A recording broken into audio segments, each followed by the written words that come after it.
जूता कहलस मोजा से कि हमरे बल पर कूदे लो, ये अज्ञानी हम कहीं तू हमरे के ना बुझे लो। तो मोजा कहलस ये जूता तू मत कर अभिमान, ऐठल छोड़ा हमारा ऊपर कैले नहीं खो एहसान। तू अपन जिंदगी जिए तारा, हम अपन जिए तनी।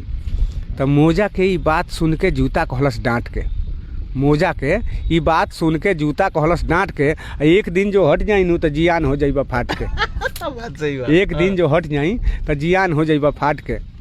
तो मोजवा कहलस कि सुने ये जूता बात के मानव भइल गुमान बतारा, इतने कारण रहेल हरदम दरवाजा के बाहरा। तहार इहे रहन हो कि तारा के पेन के केहू घर में ना जाला। तो जूतवा कहलस कि तहरा अब वही मालूम नइखे होला हमरो मालिश, हफ्ता में दूसरे तीसरे दिन होत रही ले पालिश। तो मुझवा कहलस कि पलिसवा होला, लेकिन एगो चीज़ खराब बा कि सांच बात पर आँच लगेला, कहला पर खिसिया लो, आ जन्मे के तू फूहर हो कहियो नहीं नहा लो। पलिसवे भर होला तू नहैले कहिए के बाड़ो। जुतवा कहलस कि एगो औरी गुण बा हमरा में कि आन शान के बात में पहले हमरे नौआ आवेला, आ तहरा के केहू ना पूछे हमरे के देखलावेला। हाँ, कहीं लड़ाई झगड़ा होला तो केहू कहेला कि मारो जूता निकाल के, काहे ना केहू कहेला कि मोजा निकाल के मारो।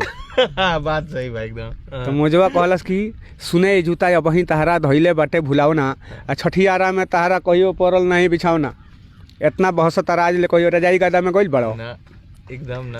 तो जूतवा कहलस कि देखो आग भौर में हम घुसिले तू घुसब तो जर जइब, हमारा इतना खट देब न तो दाँत चियार के मर जइब। हमारा इतना खट देब तो दाँत चियार के मर जइब।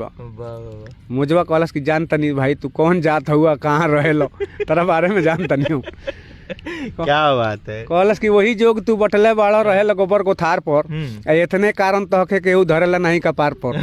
तू ओहू जे जालनू, यही से तरह के उजे जगह ना मिलेला। तो जुतवा कहलस कि देखो आन एथी में हमरा के खरीदे गइला पर लागी बहुत तमड़ा, आ फोम ओम के मत बुझिया हम ही पक्का चमड़ा। क्या बात। मुझवा कहलस कि तहार दवाई तो हम जानतनी। हफ्ता भर पानी में रहब एके दरी छितर जइब, आ फूल गुल के तुम होखब परल परल तू सर जइब। तार जिंदगी बेकार हो जाई जब तरह के पानी में डाल दियल जाई। एक चलते तू नहाल ना अंतिम। हाँ, फूल जइब। जुतवा हार मान के कहलस कि जूता कहले ये मोजा अब तहरे विजय बहारी बा, कहे कि जवन गुड़ अवगुड़ हमरा में तहरा सब जानकारी बा। हाँ, पड़ोसी हुआ, पड़ोसी हो ऐसे सारा जानकारी बा। तो हृदयानंद विशाल जी कहले यही से बहसल ना जाला, अब बहसू के बहसू ये भाई कहीं ना कहीं भेटा जाला, बहसू के बहसू ये भाई कहीं ना कहीं भेटा जाला। क्या बात है। बात तो सही है, क्योंकि जूता के बिना मोजा अधूरा है, मोजुआ के बिना जूता अधूरा है। दोनों को एक दूसरे का गुण अवगुण सब कुछ पता है ये बात। अच्छा, ये दिमाग में रुआ कैसे आ गई कि जूता मोजा के ऊपर इतना बढ़िया कॉम्बिनेशन बैठा। कहें कि देखिए कवि जो होला चलत राह में भी अपन कुछ सोचत रहे, दिमाग में कुछ पे भी बन जाला। तो ये जूता पर रहुआ इतना मतलब कि डीपली सोचल कैसे मन में चल गए, कहे कि ये तरह से कविता अभी तक सुने के नहीं मिला। विचार करत रहनी कि आखिर जूतवा मोजवा ही रहेले से संग ही। तो सुनले बानी कि जब दूगो बर्तन एक लगे रहेला तक बाजेला, दूगो पड़ोसी एक जगह रहे तक बोल ठोल होला। ई जूतवा मोजवा में कहियो ना होत होई, जरूरे कुछ होत होई।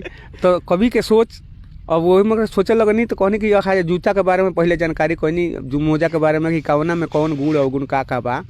तो मोजा के कुछ बड़ाई नहीं कैले में, मोजा खाली पूछले बा। अच्छा। जूतवा मान ली कि बात तो बहसबे करी, तो बहसल ओकर देख के कहता कि अच्छा रुको तार बहसल छोड़ाव तनी हूँ।